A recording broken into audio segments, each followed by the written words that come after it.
La direction générale du centre hospitalier et universitaire de Yaoundé, victime du sabotage visible sur les réseaux sociaux depuis quelque temps, avoue ne pas se reconnaître dans toutes les allégations qui tendent à ternir l'image de marque de la structure. C'est le cas du jeune Simo Junior, 28 ans, reçu au service ORL du centre hospitalier et universitaire de Yaoundé en septembre dernier pour une tumeur du larynx, semble détourner les patients de leur objectif suite à une des informations postées sur les réseaux sociaux au centre hospitalier et universitaire de Yaoundé. Il n'en est rien de tout ça. Arrivé à notre niveau, l'indication de laryngectomie avait été posée, mais le patient n'avait pas les moyens de se faire opérer.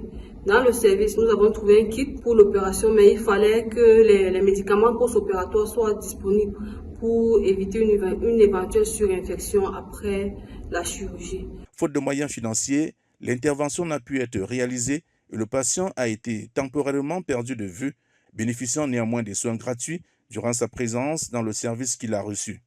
Un bienfaiteur alerté a déposé une somme de 1 million de francs CFA pour la prise en charge du patient.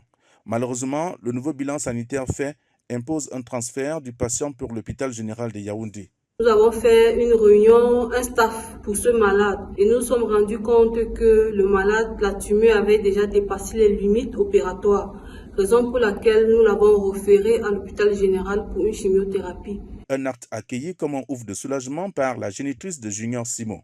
Mais face aux polémiques numériques entourant le dossier médical du patient, Dame Tuen de Marie-Claire n'en revient pas. Le mercredi, le docteur lui a tout expliqué.